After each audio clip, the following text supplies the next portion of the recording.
हाथ कंगन को आरसी क्या पढ़े लिखे को। हाँ हाँ, मुझे भी एक बात कहनी है आज, और बिल्कुल इजाजत मिले मुझे, आपसे मिले इजाजत तो मैं कह सकता हूं।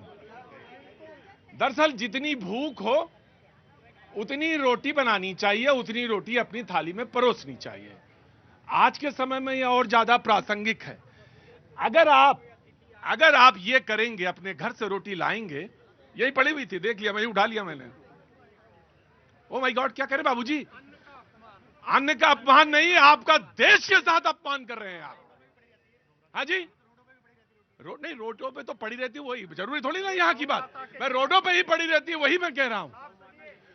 मैं देखिए, सारी बातें सरकार को, सारी बातें विपक्ष को, आप जितना चाहें विपक्ष को कोस सकते हैं, जितनी बातें गाली देना चाहें विपक्ष को दीजिए, जितनी गाली देना चाहें आप सत्ता पक्ष को दीजिए, लेकिन हम तो जनता हैं, तो हमको भी तो समझ में आना चाहिए। रुको मेरी बात, बेवकूफ कहीं का। हाँ हाँ, देखा कैसे बददिमाग इंसान होते हैं, कैसे बददिमाग इंसान होते हैं इस दुनिया में, कैसे बददिमाग इंसान हैं कि हर चीज का एक तर्क लाते हैं, और मूर्खों वाले तर्क। मैंने तो सिर्फ यह कहा कि जितनी तुम्हारी भूख हो उतनी रोटी डालो, और इस समय बचा सकते हो, रखिए इसको यहां पे। ये है जनता, ये है जनता, मैं ज्यादा नहीं कहूंगा, और मुझे शिकायत जनता से भी है। बिल्कुल, बोलो। मैं ये कह रहा हूं कि उन्होंने कहा कि मोदी जी भारत नहीं है, तो खेमनेई जी ईरान है, जिसके पीछे आप बोल रहे थे कि बोलो बोलो बोलो बोलो। अगर खेमनेई जी ईरान है तो मोदी जी भी भारत है। मोदी जी की पहचान अगर विश्व में जाते हैं तो भारत के नाम से होती है, ना कि नरेंद्र मोदी जी के नाम से होती है, ये समझो आप। और मैं कहना चाहता हूं, अभी कांग्रेस की प्रवक्ता ने कहा कि जो ट्रंप कह रहे हैं वही मोदी जी कर रहे हैं। आप किसके कहने पर आए थे कि 370 कट्टरपंथी जिहादियों के हाथे बिक करके, जो भारत के पैसे से चलता था, हमारा तिरंगा नहीं लहराया जाता था, हमको लाठी मारा जाता था, जवानों को पत्थर मारा जाता था, आप कट्टरपंथी जिहादियों के हाथे बिक चुके थे ना। राम मंदिर का विरोध जो किया तो जिहादियों के हाथे बिके हुआ था ना। मैं यही कहना चाहता हूं, इस संकट की घड़ी में आप राजनीति मत करिए, आइए, देश की जनता आपका इंतजार कर रही है, आप आइए, जनता के लिए काम करिए, जनता आपको चुनेगी। अगर जनता को इस तरह से गुमराह करके परेशान करोगे तो जैसी आज स्थिति है इससे भी बदतर आपकी होने वाली है। राइट, देखिए, ये तो फिर आपने क्यों नहीं शोक संवेदना की कि किस तरीके से 180 जो स्कूली बच्चियां थी उनको मौत के घाट उतार दिया है? आप में दर्द है, आपके अंदर वो जो ईरान, बिल्कुल ये सच्चाई है। नहीं, देखिए, अब देखो, एकदम एक बात ध्यान तुम्हें बताएं, कोई बात नहीं, आराम से कह सकते हो, एकदम से तुम्हें दौरा जैसा क्यों पड़ने लगता है? ये झूठ होता है। जब पहलगाम में हिंदुओं को मारा गया था तब इनका दर्द कहाँ गया था? तब ये बताए कहाँ दर्द गया था? नहीं, कोई दर्द नहीं था। इनके नेता कहते हैं। भाई, तुम पहलगाम का सवाल क्यों पूछ रहे हो? तुम इनसे यह सवाल क्यों नहीं पूछ रहे हो कि अफगानिस्तान में जब मारा गया, पाकिस्तान ने मारा, तो जब वो अफगानिस्तान पे मारा पाकिस्तान ने, और 400 लोग, अस्पताल था बाबूजी, वो 400 या 500, 400, वो अस्पताल था। वो अस्पताल जब था जिसपे पाकिस्तान ने बम गिरा दिया, तो उसमें दोहरी मानसिकता नहीं हो सकती। अगर कहीं एक जगह है तो फिर दूसरी जगह भी कहना चाहिए। पहलगाम की बात करें तो आइए बताइए, पहलगाम पर जब ऑल पार्टी मीटिंग थी तो देश के प्रधानमंत्री बिहार में चुनावी रैली कर रहे थे। ये शर्म की बात है, ये विडंबना है इस देश के लिए कि देश के प्रधानमंत्री जहां सर्वदलीय बैठक में बैठना चाहिए था, लीडर ऑपोजिशन वहां बैठे थे। राहुल गांधी की आज भी आप वीडियो विजुअल उठाकर देखिए, वो मीटिंग में बैठे, लेकिन ये लोग कहां थे? ये तो इनको तो चुनाव की, इसलिए मैंने कहा कि इनको जनता के दुख नहीं दिखाई दे रहे, ना पहलगाम की उन विधवाओं के आंसू दिखाई दिए, इनको दिखाई दी तो सिर्फ वोट बैंक कि बिहार में जाके सिर्फ और सिर्फ वोट हासिल कर रहे हैं। आइए पहलगाम में, बताइए कब गए?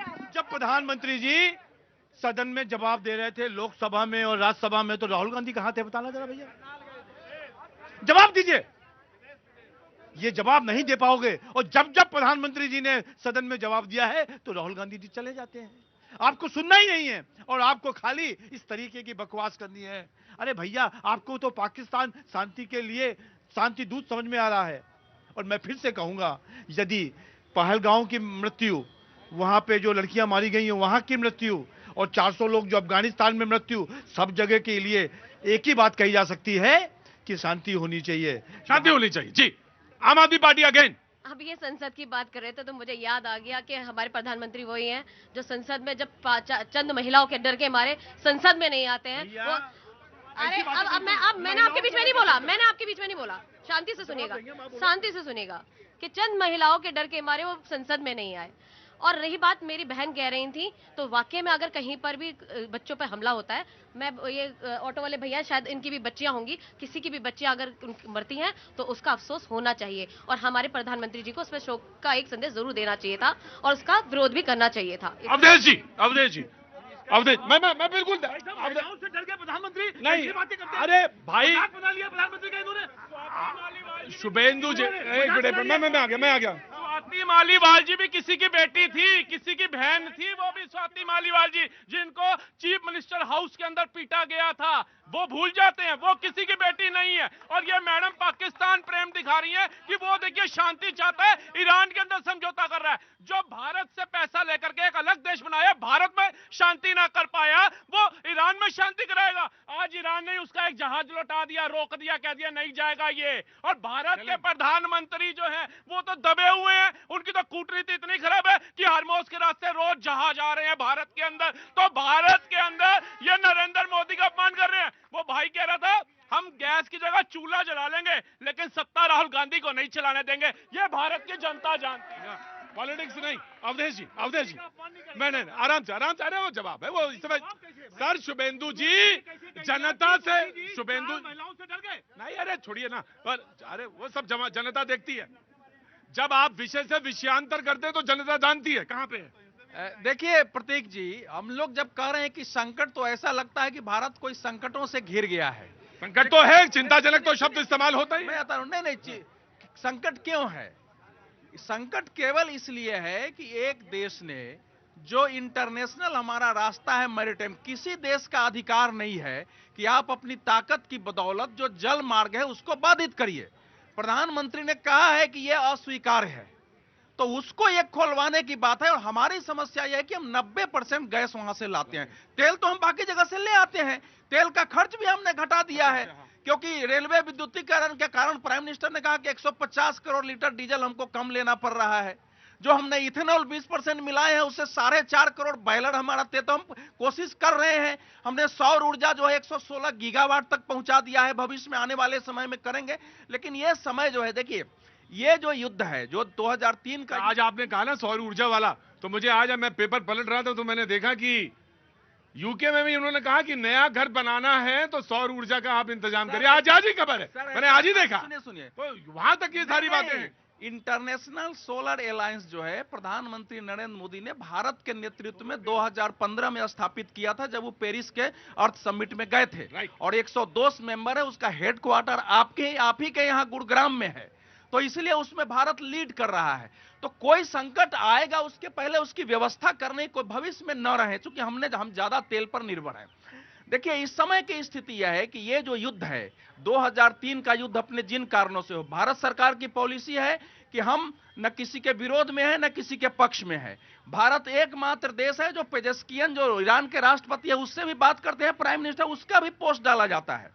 और इजराइल के प्रधानमंत्री से बात करते हैं उसका भी पोस्ट डाला जाता है कि हमने बात किया है। तो हम इसमें, लेकिन यह युद्ध जो है, अगर कोई एक देश दुनिया में अगर कहता है कि यहां यहूदियों को धरती पर रहने का अधिकार नहीं है, ये इजराइल को धरती पर नेस्त नाबूद होना चाहिए। 1979 के इस्लामिक क्रांति का अगर मैनिफेस्टो है कि हमारा लक्ष्य इजराइल को खत्म करना है, कोई भी यहूदी धरती पर नहीं रह सकता है, क्योंकि उसको खुदा ने अधिकार नहीं दिया है इस्लाम होने के अलावा। और उसके लिए अगर वो परमाणु बना रहा है, हथियार बना रहा है, और अपने पड़ोसी देशों के साथ भी क्या कर रहा है, एक भी, मैं ये कह रहा हूं केवल ईरान के युद्ध को लेकर 2 देशों में जो है विरोध हो रहा है, अगर पाकिस्तान में, उसके बाद भारत में।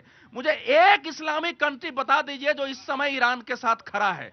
सबने 12 देशों ने बाजाबता रियाद में बैठक कर प्रस्ताव पारित किया है कि आप हम पर हमला बंद करिए, आप धौंस दिखाते हैं। तो ये जो स्थिति है ना, इसको समझना पड़ेगा इस समय। मैं लास्ट बात बोल रहा हूं, तो भारत के लोगों को देखो, अगर इस समस्या का समाधान तत्काल तो नहीं होना है, लेकिन इस समस्या का समाधान यह है कि भारत आत्मनिर्भर हो, बायोगैस की ओर हम ज्यादा से ज्यादा बढ़ें, जिसके लिए सरकार भी सब्सिडी दे रही है, ताकि हमको भविष्य में स्थिति नहीं आए। लेकिन इस युद्ध को निर्णायक अवस्था में नहीं पहुंचती है, जिसका लग रहा है, तो यह संकट फिर आने वाला है। राइट। नहीं, बार बार 5 साल से यही तो प्रोपेगेंडा चलाया गया था। पापा ने वार रुकवा दी, तो आज जो है, आज पापा क्यों नहीं बोल पा रहे? सवाल पूछा जाना। पापा कौन? पापा आप सब जानते हैं कौन है पापा। भाई यही कहा गया था कि रूस यूक्रेन का युद्ध रुकवा दिया, आज क्यों नहीं बोल रहे? आज नहीं सर, गलत।